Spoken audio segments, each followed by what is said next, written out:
Title: When God Was Silent. Part 1: The Man Who Believed. Have you ever prayed so long that you stopped expecting an answer? Have you ever believed in God, served Him faithfully, yet wondered in the quiet of the night if He was still listening? This is not a story about miracles. It is a story about what happens when heaven goes silent. The story: there was a man named Eliakim. He was not rich. He was not famous. But he was known for one thing: he believed. Eliakim believed in God the way farmers believe in rain. Quietly, daily, without drama. Every morning before the sun rose, he knelt beside his bed. Not because life was easy, but because life was heavy. He prayed for his wife, Monarchy, whose health had been failing slowly, quietly, like a candle running out of wax. He prayed for his small tailoring shop, which barely survived each month. He prayed for peace, because his heart carried questions he never spoke aloud. Yet, even with all this, people admired Eliakim. "Your faith is strong," they said. "You are blessed," they said. Eliakim only smiled. Because faith is easiest to praise before it is tested. Every Sunday, Eliakim sat on the third bench from the front. He sang. He listened. He gave his offering, even when it pinched. When testimonies were shared, he clapped. When prayers were answered for others, he rejoiced. But when the service ended and the church emptied, Eliakim carried something home with him. Silence. No answer. No sign. No change. Still, he prayed. One evening, Monarch's cough worsened.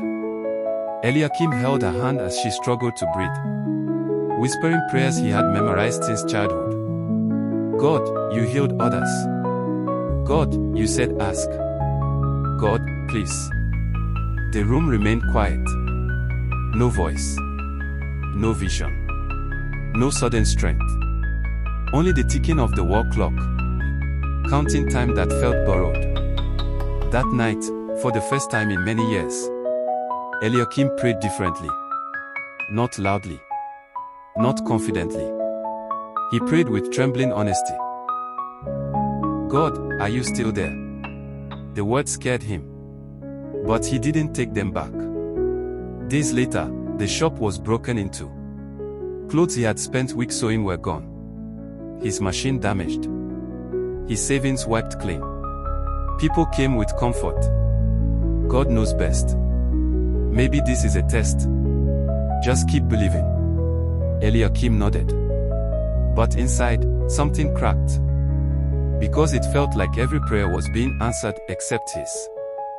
That night, Eliakim knelt again. But this time, he didn't know what to say. So he sat in silence. Minutes passed. Then hours. And God said nothing. No rebuke. No reassurance. No explanation. Just silence. And for the first time, Eliakim understood something painful. Faith is not proven when God speaks. Faith is proven when He doesn't. As dawn approached, Eliakim stood up slowly. He didn't feel stronger. He didn't feel hopeful. But he made a quiet decision. If God remains silent, I will remain faithful. Not because he understood, but because walking away wouldn't heal his pain either. He opened his shop that morning, even with nothing inside. He prayed for his wife, even without improvement. He returned to church, even without testimony. He kept moving, unaware that heaven was not ignoring him. It was preparing something. He could not yet survive. But this is only the beginning. Because silence is never God's final language. In part 2, Eliakim will lose more than he ever imagined, and discover a faith that hurts to hold. Subscribe to Segxifeild Real Life Stories, so you don't miss part 2 of When God Was Silent. Sometimes, the story doesn't end when God is quiet. Sometimes, that's when it truly begins.